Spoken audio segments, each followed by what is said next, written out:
call that an ideal mate. So everybody's been to the mall, right? Yeah. So here's a great way to make an Israeli girl faint. Everybody's passed those dead sea salt people, right? The assholes that rub dead skin off you and make you feel like shit because you're not soft enough hand. Well, as a guy, these girls are always hot. And so as guys, we want to go up, and there's never a chance with an Israeli girl. It's just common knowledge, especially when you're German.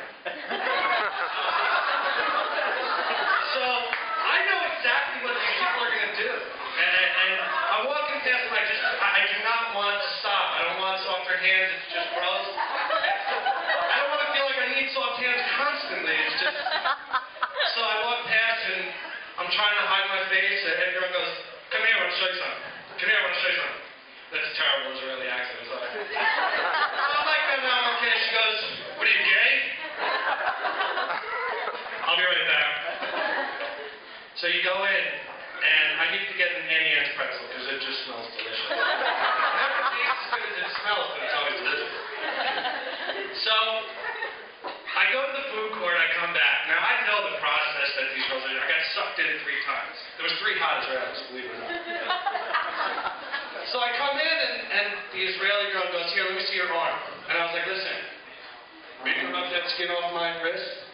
Because I have very sensitive skin. It's a very thin layer of skin. And I may bleed. She goes, "Don't be ridiculous." So she starts going, rubbing dead skin off of my wrist. My first reaction is, "Ah!" Little did she know, I opened 2 packets of ketchup. And I slammed them on my wrist. Red fell, blood fell. Jeez, her legs, her Jewish legs.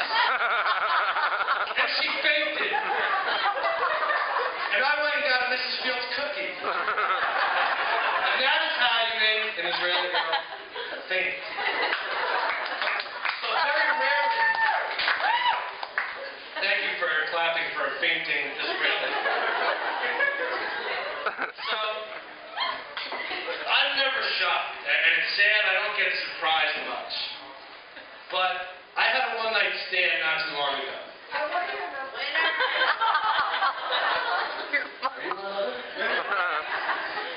I had a one-night stand, which is great. One-night stands are always great. You always get nervous. So, you don't have to close your eyes for this, but I want everybody to picture me naked. Shaved chest, shaved fupa, still haven't gotten hair on my ass. Naked. Naked, sir, stop looking at me. What about your back?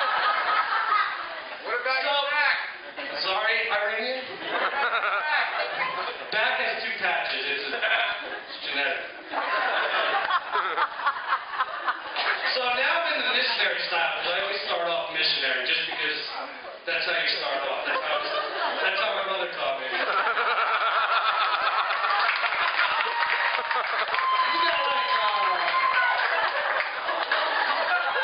So, I'm in the missionary style, shaved chest, shaved fupa, no hair on my ass, and for your imagination, I'm giving myself a 6-inch boner. Because I don't like to brag in imagination land. I don't.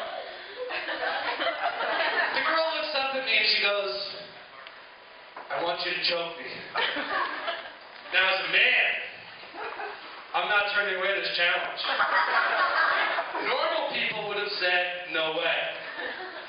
So I'm going to give you the next minute conversation I had in my head about this choking a bitch for the first time, one-night stand. Okay, Mom? In my head, I'm thinking, what type of face do you make when you're choking a bitch? There's a very fine line between sexy choker and murdering rapist psycho. There's no gray area in a choking a bitch face. And I don't want to seem like I'm good at it. That might get weird. So I figure that in my arsenal of photos that I've taken, I have 0 sexy face. I have no pose as sexy, so guaranteed I'm going to look like a rapist, so I figure I'm going to make the face of a date rapist because they have to be way more romantic than just regular rapists. So I got my date rapist face on. the very first time where I wish that the girl was a Hasidic Jew. Because they can't see your face through the sheet.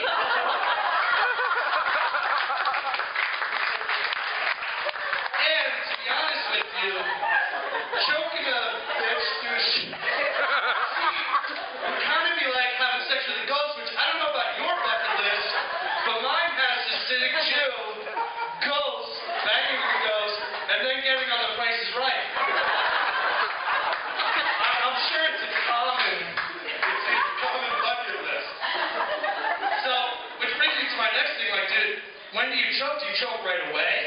Do you do one-handed too? I think two hands might be a little bit mean. If you go in with two hands. Do you just go in right from the start, or do I wait for a sexual position change to a spooning position? You can get them in like a headlock. Is that okay, Mom? Then I started thinking, I'm probably not going to last to the sexual position change. Because that would be a tough sentence.